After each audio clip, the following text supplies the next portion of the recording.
Hola compañeros, el día de hoy les vengo a presentar el tema de trombosis. Vengo de la clase de clínica quirúrgica del Centro Universitario de la Costa, impartido por el doctor Ramos. El día de hoy les voy a presentar el tema de trombosis, como ya les había mencionado anteriormente, y espero que sea de su agrado y que sea de utilidad. Bueno, el tema de la trombosis es un tema bien importante porque, como sabemos, pues es responsable de una cantidad impresionante de muertes, ¿no? A nivel global. Es un problema silencioso, pero pues como ya les había mencionado, pues sí, causa mucha mortalidad.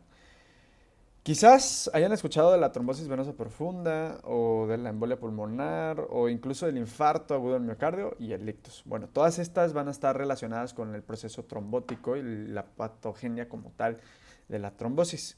Y en este video obviamente vamos a abordar lo que es básicamente la trombosis, cómo se produce, cuáles son las manifestaciones clínicas, cuáles son los factores de riesgo, cómo vamos a diagnosticar justamente esto, cuál va a ser el tratamiento y las nuevas terapias que están surgiendo a base de evitar las complicaciones que vienen al tratar este proceso patológico. Y bien, ¿cómo vamos a definir la trombosis? Muy sencillo, la trombosis va a ser una formación de un coágulo sanguíneo dentro del sistema circulatorio en ausencia de sangrado externo. Este va a ser un problema global considerado la tercera causa de enfermedad cardiovascular más frecuente, solo después de la cardiopatía isquémica y el ictus. ¿Y por qué es tan peligrosa? Bueno, porque puede causar justamente las complicaciones que ya les había mencionado desde un principio. ¿Cuáles van a ser? Bueno, la trombosis venosa profunda, la embolia pulmonar, el infarto agudo del miocardio y eventos cerebrovasculares.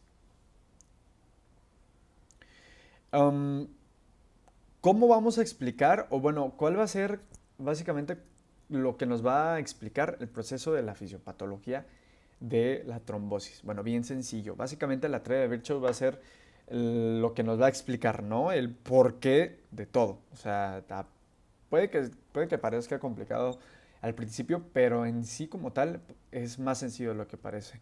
Y justamente como ya les había mencionado, las terapias que han ido surgiendo a lo largo de los años, desde 1950, que se empezó a introducir justamente este tratamiento antitrombótico, ha avanzado a pasos agigantados. ¿Ok? Y bueno, que para entender justamente la trombosis tenemos que conocer, como ya les había mencionado, pues la triada de Virchow.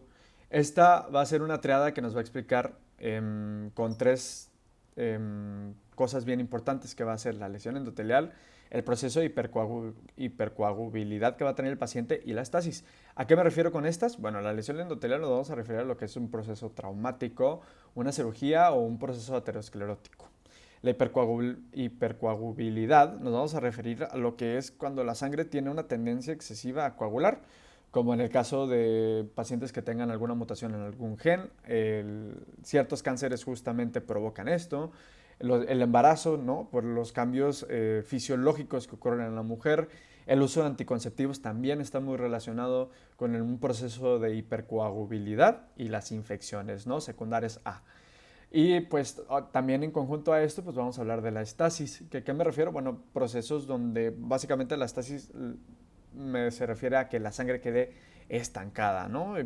Por ya sea reposo o que vayan de viaje por más de 12 horas, por ejemplo, y que no se paran a caminar, entre muchas otras más cosas. Lo interesante es que justamente la mayoría de los pacientes no solamente tienen un factor de riesgo, sino que tienen varios. Entonces, no solo hablamos de que la trombosis como tal es una enfermedad multifactorial. Entonces, por eso es bien importante abordarlo en la actualidad. Y como pueden ver, o como ya les había mencionado, la trombosis no siempre va a presentar unas manifestaciones clínicas específicas, pero cuando las presenta, esas manifestaciones van a ser bien características. En el caso de la trombosis venosa profunda, vamos a tener lo que es dolor, edema, calor local y dilatación venosa. En el caso de la embolia pulmonar, vamos a tener una disnea súbita del paciente, dolor torácico, hemoptisis y taquicardia. También tenemos procesos de trombosis, pero en las arterias, a diferencia de la trombosis venosa profunda.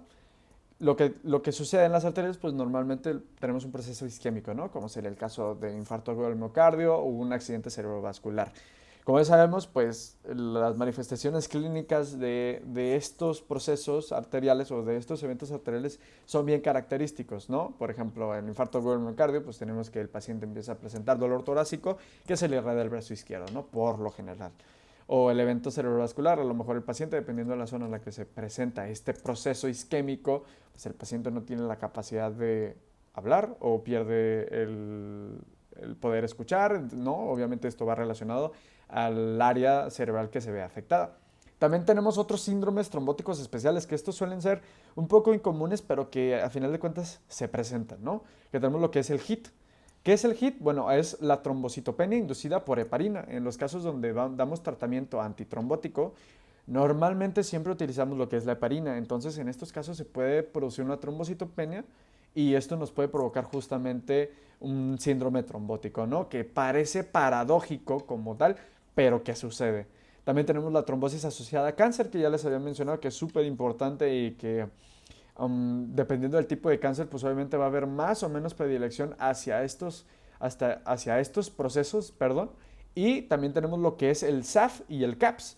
Estos van a ser síndromes que van a estar bien relacionados con procesos antigénicos. ¿A qué me refiero? Bueno, con el lupus, por ejemplo, ¿no? Que una paciente mayor de 60 años entra en un estado protrombótico justamente porque tiene estos episodios donde se exacerba lo que es el lupus y justamente empieza, ¿no? Con este proceso trombótico. Y esto lo vamos a llamar como el síndrome antifosfolípido y su forma catastrófica, que es muy peligrosa. Y también tenemos lo que es la trombosis post-vacunas. Esa también va a estar muy relacionado justamente con la... últimamente hubo como que un resurge con la vacuna del COVID-19, pues sí hubo como que se presentó más. Vaya.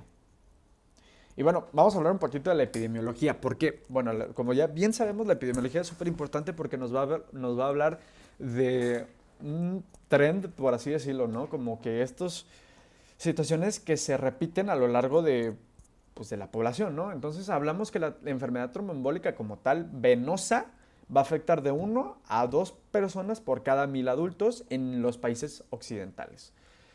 ¿Esto qué significa? Bueno, va a representar la tercera enfermedad cardiovascular más común después de la cardiopatía isquémica y el ictus.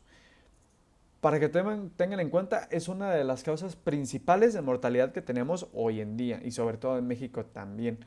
La incidencia, como ven en la diapositiva, pues va a aumentar conforme a la edad. ¿Por qué? Bueno, pues por los factores de riesgo que ya habíamos observado anteriormente en lo que es la triada de Virchow, ¿no? Sobre todo por el tema de las lesiones endoteliales que suelen ser más comunes en los pacientes de la tercera edad, se pueden dar con mayor facilidad y normalmente estos pacientes pues suelen estar en reposo, ¿no? Normalmente no suelen caminar. Recordemos que el grupo etario al que nos estamos refiriendo son pacientes mayores de 80 años, ¿sí? Entonces, por eso me refiero, ¿no? Estos pacientes suelen estar en reposo, no tienen tanta actividad física, entonces lo que nos puede provocar un estado de estasis. Y en conjunto con esto, pues obviamente la alteración que ocurre conforme el envejecimiento, pues también nos puede promover un estado de hipercoagulabilidad. Y pues no se diga pues un proceso quirúrgico que se le tenga que hacer al paciente, por ejemplo, en caso de que se le tenga que hacer un reemplazo de cadera, pues imagínense, o sea, está la triada ahí a todo lo que da, entonces pues es lógico, ¿no? Más adelante vamos a hablar un poquito justamente de cómo nosotros podemos valorar justamente el riesgo o cómo nosotros podemos hacer una valoración si el paciente puede llegar a generar una trombosis. Y eso lo vamos a hacer por medio de unas escalas. Más adelante vamos a tocarlas. Hay diferentes escalas, pero a mí me gustó más la que vamos a abordar más adelante. Y bueno, ¿cuáles van a ser los factores de riesgo? Ya les había mencionado con el ejemplo que les di del paciente de la tercera edad. Bueno, los factores de riesgo como tal va a ser la hospitalización o cirugías mayores. Estas, ¿por qué? Bueno, por lo mismo, ¿no? De que tienes que estar en reposo, vas a estar mucho tiempo en postrado, entonces, pues, en conjunto con esto, los medicamentos y demás, pues se pueden combinar para provocar lo que es justamente un evento de trombosis venosa profunda, ¿no? También el cáncer aumenta de 4 a 7 veces el riesgo para desarrollar una trombosis. Y como ya les había comentado, pues el embarazo, pues, aumenta de 5 a 10 veces por los cambios fisiológicos que tiene la mujer. En el COVID-19 observamos un aumento significativo muy grande en la incidencia de la trombosis hospitalaria. Y en Latinoamérica y en México hemos visto que es un poco más limitado, pero pues al no estar muy separados de Estados Unidos y saber que la gran mayoría de estudios vienen de Estados Unidos y de Europa, pues hay una incidencia prácticamente idéntica o por no decir que igual. La mortalidad por embolia pulmonar aguda que no se trata puede llegar al 30% y en pacientes donde sí se llega a dar un tratamiento adecuado y oportuno, pues obviamente se reduce hasta el 10%. He ahí la importancia del por qué debemos de conocer y saber qué hacer en estos casos, ¿no? Y bueno, ¿cómo nosotros vamos a diagnosticar al paciente? Bueno, bien sencillo. Podemos utilizar varias herramientas que tenemos, ¿no? Sobre todo a mí la que más importante me parece, o que nosotros como médicos generales que debemos de utilizar, va a ser el diagnóstico clínico. ¿Por qué? Porque pues a lo mejor el paciente te llega con diferentes datos, pero tú te estás viendo, oh, bueno, a lo mejor trae un edema, ¿no? O trae un dolor en la pantorrilla, o de repente siente que se le va el aire. Bueno, pues a lo mejor tenemos que hacer diferentes pruebas para poder detectar justamente una trombosis venosa profunda o un proceso trombótico, ¿no? En el caso de la trombosis venosa profunda hay una prueba que me gusta mucho, donde se presionan los gemelos, y al presionar los gemelos pues obviamente se presionan lo que son las venas profundas que van acompañando lo que es el músculo del gemelo. Entonces nosotros al presionar estos gemelos vamos a inducir a que en caso de que haya un trombo haya una presión hacia el vaso, lo que al paciente obviamente le va a doler. Y en caso de que haya dolor, pues es indicativo de que el paciente trae un proceso trombótico, ¿no? También tenemos las escalas de predicción clínica, como ya les había mencionado, que tenemos las escalas de Wells. También tenemos otras escalas, por ejemplo, tenemos la escala de AJA, de la Asociación Americana del Corazón, o tenemos la escala de NIJA, que también es una asociación de Nueva York, que también justamente nos da una escala, ¿no? Pero en este caso me pareció un poquito más prudente hablar sobre la escala de Wells.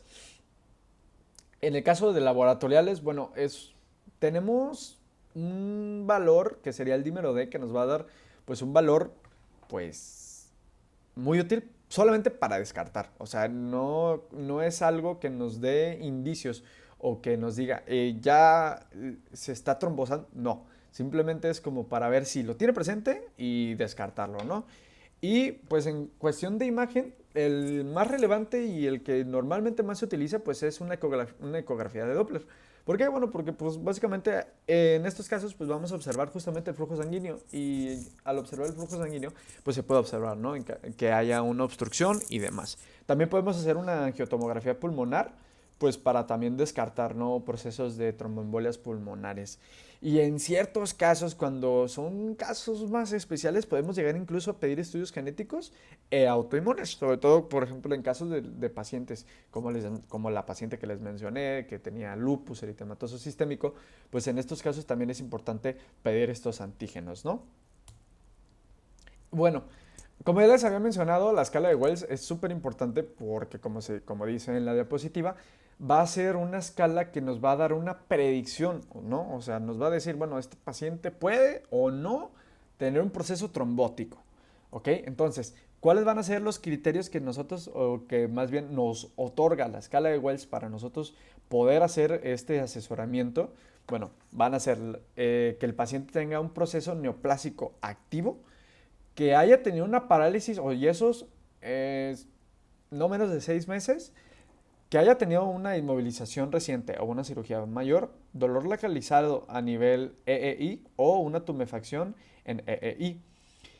También asimetría de perímetros mayores a 3 centímetros de tobillo o edema con fobia activo en las piernas. También vamos a tener lo que son las venas superficiales dilatadas, y un diagnóstico alternativo probable nos va a disminuir el puntaje. Bueno, nosotros vamos a hacerle el interrogatorio al paciente, vamos a también valorarlo, y en cuestión de en conjunto con el interrogatorio y la escala de Wells, nosotros podemos ver y valorar justamente el riesgo que vaya a tener el paciente, ¿no? Si el paciente tiene 2 o más puntos, ya se le considera como riesgo alto. Y en estos casos tenemos que dar un tratamiento, ¿no? Para justamente tratar de evitar con la mayor eficacia un proceso trombótico. En caso de que tenga solamente 1 o 2 puntos, bueno, pues el paciente se le va a considerar que tiene un riesgo medio, pero que aún así es de importancia súper importante. Y el riesgo bajo va a ser en aquellos pacientes pues, que tengan menos de 1 punto, ¿no? Entonces, pues por eso se me hace tan importante la escala de Wells, porque es una herramienta súper útil que nosotros podemos utilizar en el contexto quirúrgico, ¿no? O sea, Si nosotros sabemos y checamos el historial clínico del paciente y vemos que ya trae una neoplasia, que a lo mejor se rompió el brazo o se fracturó la pierna y trae un yeso, bueno, pues a mí me da indicios de que pues ya tenemos 2 puntos, ¿no? Y con esos 2 puntos ya es suficiente como para em, evitar, ¿no? El proceso trombótico como tal. ¿Y cómo lo vamos a evitar? Bueno, bien sencillo. Actualmente, eh, el tratamiento que nosotros damos va a depender del contexto, ¿no? Vamos a tener anticoagulantes clásicos y anticoagulantes orales directos. Los anticoagulantes orales directos son un medicamento que salió hace no mucho, en 2004. Son medicamentos nuevos, ¿sí? Y estos pues son muy útiles, han dado muy buenos resultados. Pero yéndonos a los anticoagulantes clásicos, vamos a tener que la heparina no fraccionada y las heparinas de bajo peso molecular van a ser la primera elección en la hospitalización, el embarazo y el cáncer. Estos, pues, como dicen, van a potenciar la acción de la de la antitrombina contra la trombina y el factor 10 activado. Y como ya les había mencionado, pues estos van a ser la elección principal para el embarazo y el cáncer. También vamos a tener otros que también son súper importantes y que ya tienen muchísimo tiempo en el mercado y que han dado súper buenos resultados, pero que tienen el riesgo de provocar sangrados, pues es los antagonistas de la vitamina K, que en este caso podemos hablar de la warfarina. Estos pues van a inhibir lo que es la síntesis de los factores 2, 7, 9 y 10. Y pues estos requieren monitoreo con INR y también justamente checar las interacciones que tengan con otros fármacos, ¿no? Y sobre todo con la dieta, porque como vemos en su nombre, pues son inhibidores de la vitamina K. En caso de los anticoagulantes orales directos, tenemos el rivaroxaban, el apixaban, el edoxaban, el dabigatran. Estos van a tener muchas ventajas, ¿no? Porque para empezar, como su nombre lo dice, son anticoagulantes orales, ¿no? Entonces esto nos va a permitir que el tratamiento pueda ser ambulatorio, que el paciente no tenga necesidad de venir al hospital a que se le dé heparina intravenosa, ¿no? También la dosis fija, que va a ser otra de las ventajas, el inicio rápido y obviamente va a haber menor riesgo de un sangrado, que es justamente lo que tenemos que evitar. Otra de las limitaciones bien importantes que van a tener, pues es que el costo, ¿no? Como son medicamentos más recientes, pues sí son un poco más caros a diferencia de la heparina o de la warfarina, ¿no? Que son estos medicamentos que ya tienen mucho tiempo en el mercado y que pues tienden a ser la primera elección para los médicos, ¿no? Y justamente estos medicamentos como tal no tienden a ser lo que es primera línea para trombosis venosa profunda y embolia pulmonar complicada. En casos especiales, en los procesos, por ejemplo, en HIT, tenemos que suspender lo que es las heparinas y iniciar anti-agartroban y fandapirux. Esto porque justamente el HIT, pues como ya habíamos visto en las diapositivas iniciales, pues es una trombocitopenia, ¿no? Y aunque parezca paradójico, pues sí puede ser muy complicado el tratamiento, ¿no? Sobre todo porque recordemos que justamente la heparina actúa sobre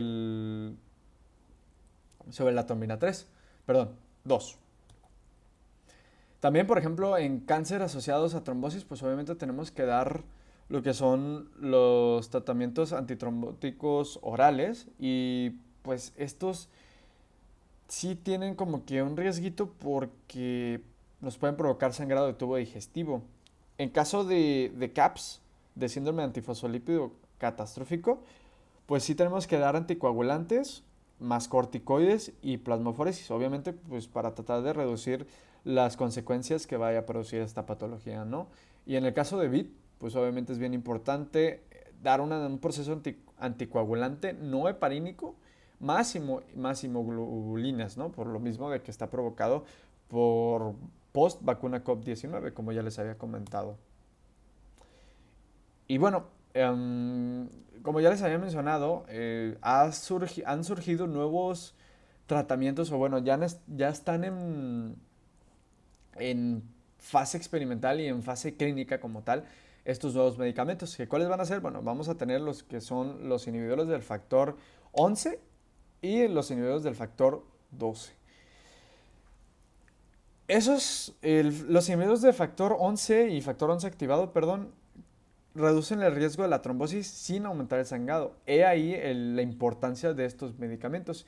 Y los inhibidores del factor 12, estos están en fase experimental, pero inhiben justamente la vía de contacto sin afectar la coagulación normal, ¿no? Como podemos observar aquí en el diagramita, pues podemos ver justamente dónde van a actuar estos medicamentos, ¿no? Que van a bloquear tal cual una vía, ¿no? Entonces, de todas maneras, nos van a permitir justamente que una homeostasis correcta, pero que no haya este riesgo de una trombosis como tal.